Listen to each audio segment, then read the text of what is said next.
Hello guys, it's Rachel. What's up? Welcome back. Hope you're all having a great day out there. And today I have an extra special video because I am partnering up with America's Test Kitchen Kids. So big thank you to them for sponsoring this video and collaborating with me on this.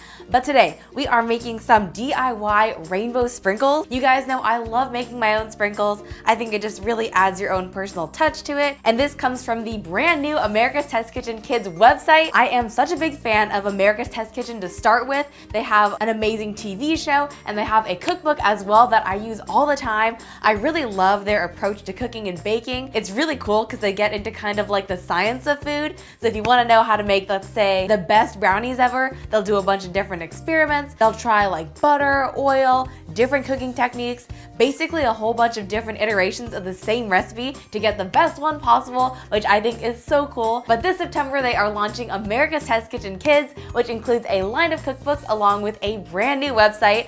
And as for the website, you can find a bunch of fun recipes, like for grilled cheese, the best guacamole ever that I really want to try out, and then also a lot of fun activities too. So there's the DIY sprinkle recipe, there's also science experiments, like why does popcorn pop, why does cheese melt, and there's also a lot of fun quizzes and trivia too. Not to mention the fact that they are also launching a brand new line of cookbooks. So there is the complete cookbook for young chefs, which has a bunch of delicious recipes in it, and they're also doing a line of board books, which are like, you know, the cardboard books that you read as a kid. Those are great if you have younger siblings or if you like picture books and you just want to refresh yourself on the ABCs. They're super adorable books, so I highly recommend checking them out, and you can find information about it and check out the brand new website at www.atkkids.com. Link is in the description box below. And then also, before we get started, I will quickly acknowledge that my voice is a little whack today. I'm at the tail end of the sickness right now, so my voice is still a little bit kind of raspy, but fingers crossed it'll recover soon.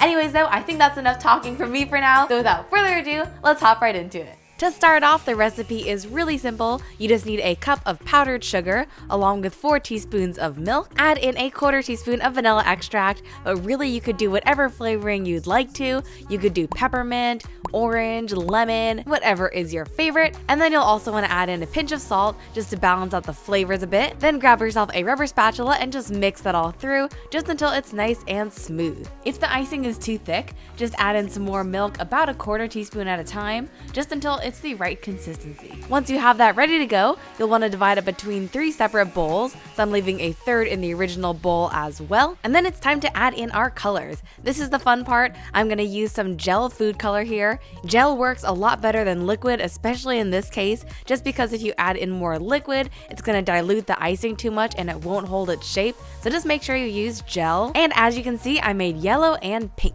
And now it's time to move on to filling our piping bag. Something I really like about the America's Test Kitchen Kids website is that they break down all the basics for you. So in that vein, let's walk through it step by step, just in case you haven't done it before. Start off by cutting about 1 inch from the end of the piping bag, and then fold over the bag about halfway down. Slip in a small round piping tip and just push that down to the end. And then a really easy way to get it filled is just to pop it inside of a drinking glass and then scoop in the icing. And that way it stays standing up by itself, so you don't have to kind of awkwardly like hold it in one hand and try to scoop at the same time. This makes it very easy. And then once you've got all your icing scooped in, just take the piping bag out of the drinking glass, fold back over the top, and then use something straight like a ruler or a bench scraper just to push down the icing. Then just twist off the top of the piping bag and we are ready to make some sprinkles. So I have a baking sheet lined with some parchment paper here, and I'll go ahead and pipe out some long lines of icing. They don't necessarily have to be straight,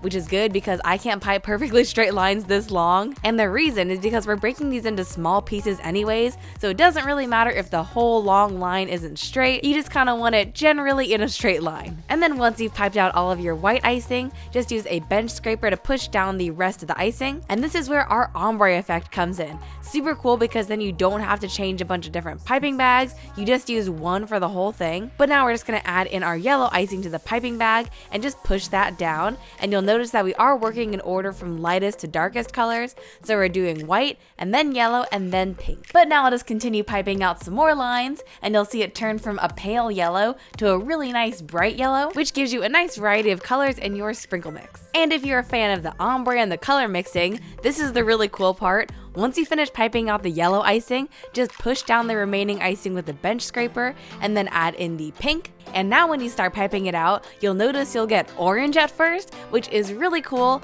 It's like the color palette kind of mixing, because when you mix together yellow and pink, you get orange. And this way you get more colors in your sprinkle mix without having to do any real mixing yourself. I think this is so clever, such a cool idea. And one of the really good tips they give is that you either want to work with a warm color palette or a cool color palette per batch, just because the colors mix a lot better within the same color family. So once you finish typing out all of the pink icing, you'll want to let this set for about 8 hours or overnight. And then just so I could get a nice rainbow of colors, I also made a cool colored batch of sprinkles as well. So I did a batch with white, light blue, and purple. My lines, as you can see, are not very straight, but once again, the beauty of this is that it doesn't really matter since we are breaking it up into small pieces. Thank goodness. I don't really know what happened towards the end here, but it's okay.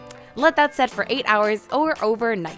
Hopefully you're getting 8 hours of sleep, so those are the same thing. And then once they're all set, to break these into sprinkles, you'll want to roll up the parchment paper and then gently kind of give it a squeeze so you break it into 1/4 inch or 1/2 inch pieces. Then tip this perpendicular into an airtight container and just kind of shimmy out the sprinkles. And check it out, these look just like real sprinkles, except I think they have a lot more character since the sizes are a little bit more irregular and the colors are more unique than traditional sprinkle colors. This is so cool, so just make sure you get all your sprinkles in there. You can use a bench scraper if that helps too, and then repeat for the pink, yellow, and white sprinkles as well. This reminds me of kind of like a pink lemonade mix, which is really fun for the summertime, and then the cool tone one reminds me of more of a galaxy mix, also really pretty. But then the cool thing is that you can combine the two mixes to get more of a rainbow effect, so I just used half of the pink lemonade and then half of the galaxy, and this makes for a really cool color mix. It's kind of almost 80s to me for some reason. But that is our homemade sprinkles.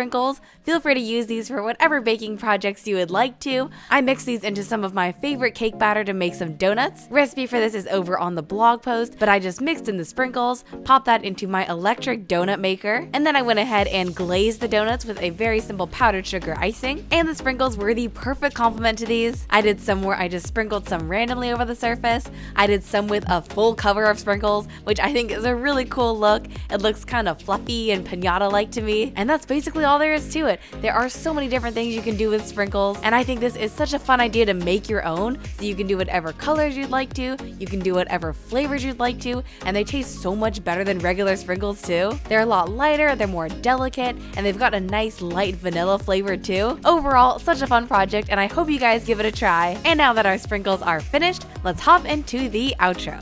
Guys, our DIY rainbow sprinkles are finished now, and I think that these look so adorable on the donuts. They just add a nice pop of color to them. And once again, you can find the recipe for these along with a bunch of other fun recipes and activities and quizzes and trivia over on the America's Test Kitchen Kids website, and that is at www.atkkids.com. Link is in the description box below. And then also, I'm really curious to hear what you guys want to make from the website, so make sure to leave me a comment down below letting me know what your favorite recipe is from the site, and I would love to hear. If you like this video, make sure you tap that subscribe button and turn on those notifications as well. You can also check out my last video right down there. The blog post is right up there, and you can follow me on social media at Kawaii Sweet Eats. Alright, well, take care guys. Love you all so much. Cross your fingers for my voice to recover. I know I sound a little bit weird right now, but hope you guys enjoyed the video, and I'll see you all back here very soon. Bye guys!